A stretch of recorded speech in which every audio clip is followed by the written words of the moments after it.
여러분, 예수님을 잘 믿게 되는 것은 그 예수님께 우리의 마음과 생각을 맡기는 것입니다. 그러면 예수님께서 우리의 마음과 생각을 새롭게 하시고 바꾸어 주십니다.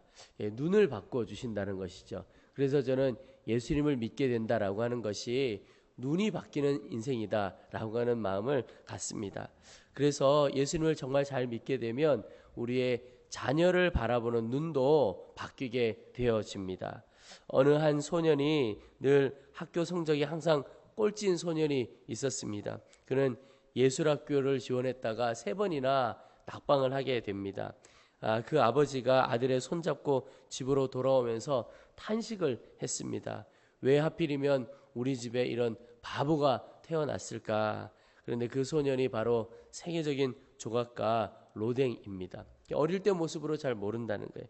또 한 소년 5살에 겨우 말을 했습니다.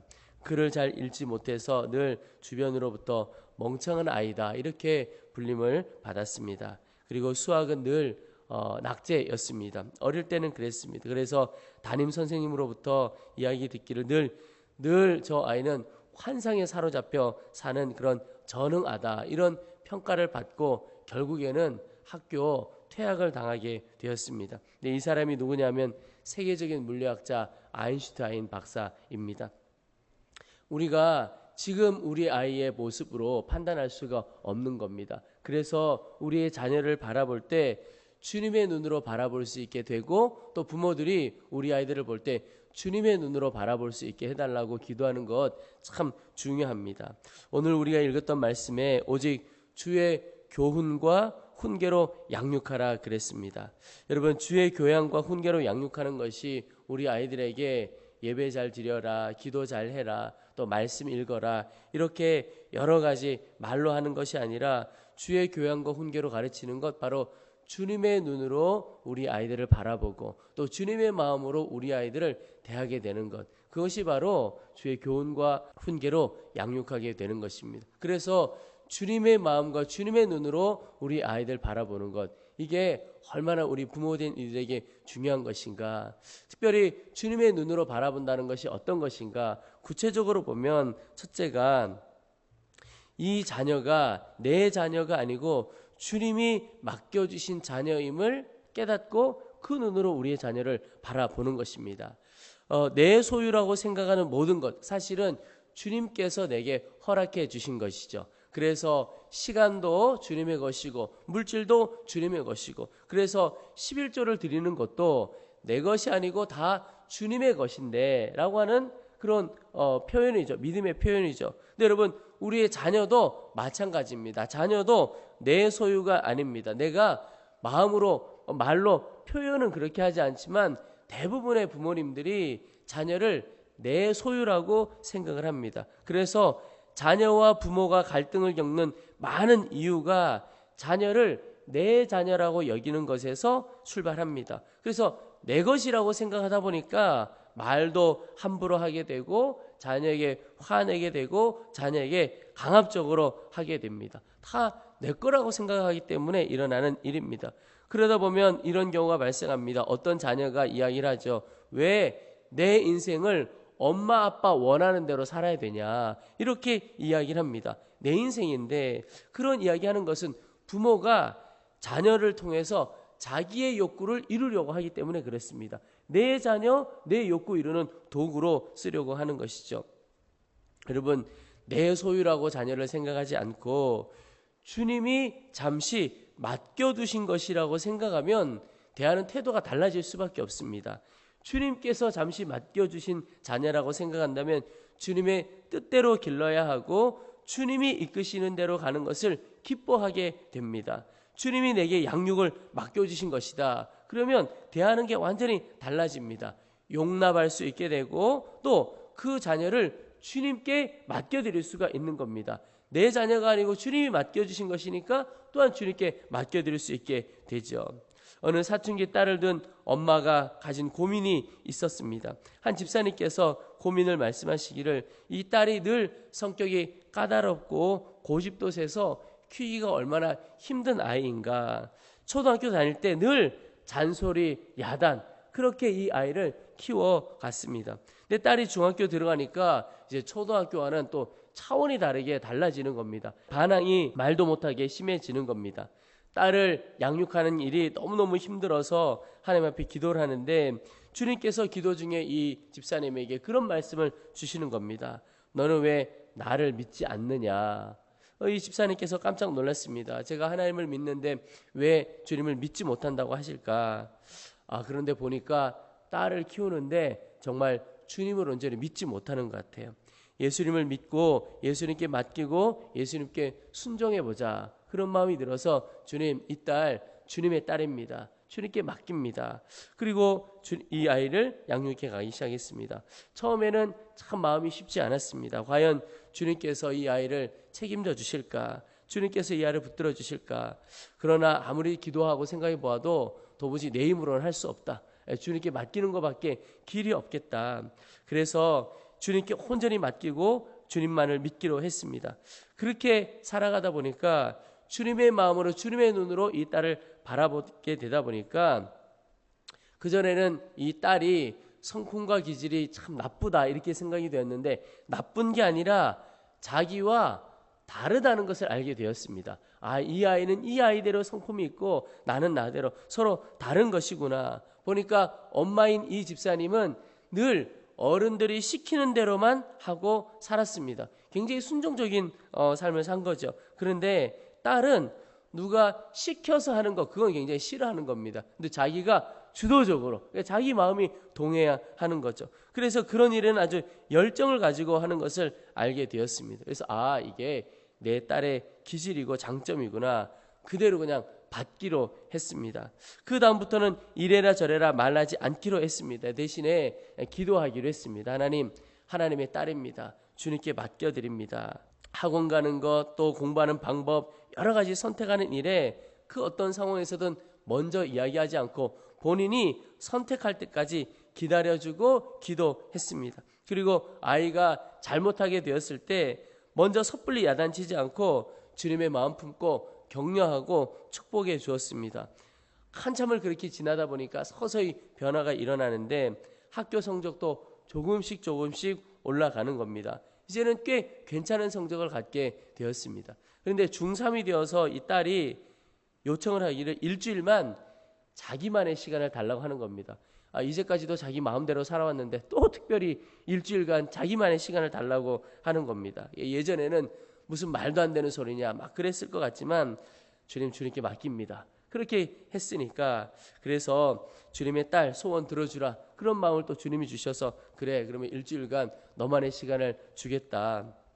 그런데 그 일주일이 이 집사님에게 얼마나 힘든 시간이었는지 모릅니다. 한 주간 집에서 지내는데 이 엄마 집사님 마음에 드는 게 하나도 없는 겁니다. 방에서 뒹굴고 늦잠 자고 음악 듣고 친구들 만나고 컴퓨터 게임하고 막 이 아이를 향해서 야단치고 싶고 이 혼내고 싶은 마음이 하지만 여기까지 목까지 올라오지만 그래도 참았습니다. 근데 5째 날에는 이 아이 하는 짓이 너무 눈에 거슬려 가지고 폭발하기 직전이었습니다. 그런데도 주님께 맡기겠다고 했으니까 안 되겠다, 내가 금식해야 되겠다. 그래가지고 아이는 자기만의 시간 갖는 5일째, 이 집사님은 금식하는 일이 일어난 겁니다. 너무너무 힘든 거죠. 그런데 이 집사님 눈에 보기에는 이 딸의 한 주간 너무너무 무의미해 버린 것 같았는데, 괜히 아이에게 자유시간 허락해 주었나 후회도 되었는데, 일주일 되던 날 이 딸이 바깥에 나갔다가 돌아오는 길에 예쁜 티셔츠 하나를 사가지고 와서 엄마에게 선물을 하더랍니다. 그러면서 이야기를 하기를, 엄마가 나를 3번 놀라게 했어. 그 이야기를 하면서 이렇게 이야기하는 겁니다. 내가 일주일간 내 맘대로 하고 싶다고 했을 때 허락해 주지 않을 거라고 생각했는데 엄마가 허락해 주어서 첫 번째로 놀랐다는 겁니다. 그리고 허락은 했지만 사흘도 안 돼서 분명히 엄마가 화내고 소리 지르고 그럴 거다, 잔소리 퍼부을까라고 생각했는데 또 그러지 않아서 놀랐다. 또 일주일간 공부 얘기를 한 번도 하지 않아서 잔소리까지는 안 해도 그래도 공부 좀 해야 되지 않겠냐, 그런 말이라도 할 거다. 그런데 아무런 얘기도 하지 않은 것에 대해서 놀랐다는 겁니다. 그래서 너무 좋았다는 거예요. 일주일간 딸이 엄마를 시험했던 겁니다. 여러분, 우리 아이들이 부모를 시험하는 때가 옵니다. 그런데 이 엄마가 너무너무 당황스러웠지만 또 한편으로는 야, 큰일 날 뻔했다, 너무너무 다행이다 하는 마음이 들었다는 거예요. 그러면서 하는 말이, 난 엄마가 너무 고마워, 날 믿어줘서 고맙고, 그리고 엄마가 너무 좋아. 그러면서 일주일간 신나게 놀았으니까 이제 열심히 공부하는 인생으로 열공 모드로 바꿀 거야. 화 참지 못하고 폭발해 버렸다면 결코 들을 수 없는 말이었지요. 여러분, 주님께서 내게 맡겨주신 자녀, 그렇게 생각한다면 그 사람에게 화낼 수 있겠습니까? 아마 아주 높은 사람이 우리에게 요거 일주일만 봐달라고 강아지 한 마리만 맡겨도 그 강아지 아주 호의 키우지 않겠습니까? 함부로 하지 못하는 거죠. 근데 주님이 주님의 자녀를 우리에게 잠깐, 한 20-30년 될까요? 잠깐 맡겨주신 것이라고 생각하면 그 아이 용납할 수 있고 기다려줄 수가 있는 거죠. 그리고 또 하나, 주님께서 우리의 눈 어떻게 바꿔주시기를 기도해야 할 것인가? 지금 내 자녀의 모습이 아니라 미래의 모습을 볼 수 있도록 눈을 열어달라고 기도해야 합니다. 우리에게 있어서 우리 자녀를 바라보면서 필요한 것이 오늘 내 자녀의 보이는 모습, 그걸로 판단하는 것이 아니라 이 미래의 자녀의 모습을 볼 수 있는 눈이 열리면 또 이 자녀를 대하는 게 달라지게 됩니다. 어느 학교에서 실험을 했다고 합니다. 반 아이들을 구성을 하기를 아주 평범한 아이들로 구성을 했습니다. 이게 특별한 아이들이 별로 없는 겁니다. 그런데 그 반을 맡는 선생님에게는 이 반의 아이들이 다 영재라고 소개를 했습니다. 그런 이 반을 맡게 했습니다. 선생님은 사실은 모르는 거죠. 실제로는 다 평범한 아이들인데, 그런데 정말 시간이 지나고 한 1년 정도 지나고 보니까 이 아이들이 수준이 처음 시작할 때와는 수준이 너무 다르게 정말 영재 수준의 아이들로 자라난 겁니다. 얼마나 놀라운 일인지. 사실 그 아이들은 평범한 아이들이었습니다. 그런데 그 아이들이 영재 수준의 아이로 바뀌게 된 이유는 선생님이 그 아이들을 대하는 게 달랐기 때문에 그렇습니다. 우리 교회도 선생님들이 참 많으신데 선생님들뿐만 아니라 부모님들도 우리의 자녀들을 그렇게 한번 대해보시면 어떨까 싶습니다. 우리의 자녀들을 절대 지금의 모습으로 보지 않기를 축복합니다. 여러분, 지금 우리는 누구를 키우고 있느냐? 미래의 모세를 키우고 있는 거예요.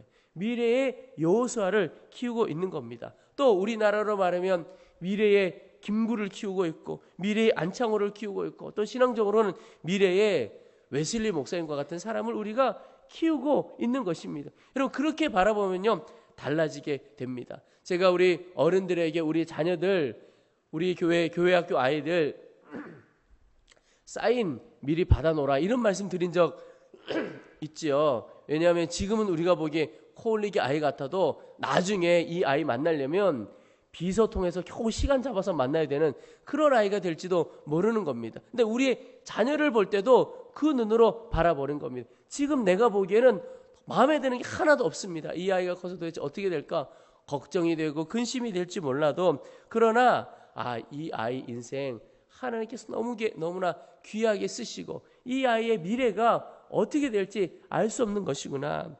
그렇다면 여러분, 우리가 그들을 바라보면서 인내할 수도 있게 되고 축복하게 되는 것입니다. 여러분, 나중에 큰 인물이 될 텐데 축복해 줘야지. 나중에 그 아이가 커서 고백과 간증을 하는데 사실은 제가 우리 부모님으로 받던 상처가 참 큽니다. 이렇게 이야기하는 것과 제가 이 자리에 온 것은 우리 부모님이 저를 인내해주고 저를 축복해 주었기 때문입니다. 여러분, 어떤 간증을 듣기를 원하십니까? 우리 아이들의 미래를 바라보면서 인내하고 축복할 수 있으면 참 좋겠습니다. 우리 한국교회 초기에 길선주 목사님 참 유명한 분이시죠. 이 목사님 아들이 술 주전뱅이고 망난이였습니다. 이 목사님이 장로님이실 때 아들을 볼 때마다 너무 망난이니까 그렇게 야단을 치고 혼을 냈습니다. 그런데도 안 되는 거예요. 그러다 보니까 너무 안타까워서, 아마 우리 부모님들도 그런 부모님들 있을 것 같아요.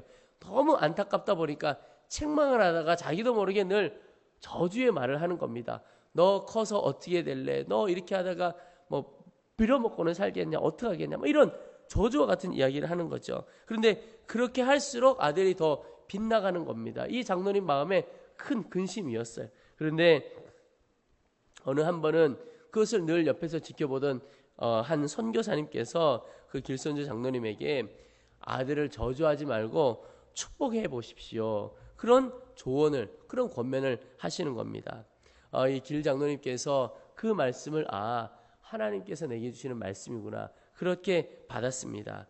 그리고는 나의 그 안타까운 심정, 또 노여움, 분노 이런 것들을 십자가에 못 박아야 되겠다. 그리고는 매일매일 고백을 하고 내가 오늘부터 아들을 위해 기도하리라. 그리고는 매일 새벽마다 100일 동안 축복 기도를 시작했습니다. 근데 아들의 모습은 늘 그런 거죠. 그런데도 주님, 우리 아들을 축복합니다. 우리 아들을 하나님께서 쓰실 것을 믿습니다. 축복하고 축복해 주었습니다. 그때 육신의 아버지의 눈으로 보지 못하는 것이 예수님의 눈을 통하여 보게 되었습니다. 술주정뱅이지만 하나님의 복된 아들임이 믿어지고, 그래서 더 축복하고 또 믿음으로 선포했습니다. 100일 기도가 끝나는 그 다음날 아침 새벽 기도를 하는데 그 아들이 술이 취하여 들어왔습니다. 그리고는 예배당 바닥에 앉아서 대성통곡을 하면서 우는 겁니다. 그날 이후에 그 아들이 변화된 겁니다. 여러분, 우리가 우리의 자녀들 안타까운 마음이 있지만 말로써도 저주할 것이 아니라 오직 축복하고 축복해야 하겠습니다. 자녀를 사랑하기는 하지만 안타까운 마음에 나도 모르게 입술로는 저주와 같은 말이 나아갈 때가 있습니다. 근데 그러면 안 되고 축복해주는 부모가 되어야 합니다. 미래를 보지 못하면 저주하게 되지만 미래를 바라보는 눈이 열려지면 그 아이를 향하여 축복하고 더 사랑으로 섬겨줄 수 있게 됩니다. 여러분, 그 주님의 눈으로 우리 아이들을 위하여 기도하고 축복해주는 귀한 부모님 되시기를 축복합니다. 우리 시간 이제 말씀을 붙들고 기도하겠습니다. 하나님, 이제 우리의 자녀들, 주님의 눈으로 자녀들을 바라볼 수 있도록 도와주시옵소서. 특별히 우리의 자녀들이 내 소유가 아니고 내 자녀가 아니고 주님께서 양육을 맡겨주신 존재임을 깨닫게 하여 주시고 주님의 자녀를 바라보는 눈을 열어주시옵소서. 또 하나님, 오늘 우리의 자녀들의 모습만을 바라보지 않고 우리의 자녀의 미래를 바라보는 눈을 활짝 열어주시옵소서. 우리 주의 이름을 한번 부르고 간절한 마음으로 함께 기도하겠습니다.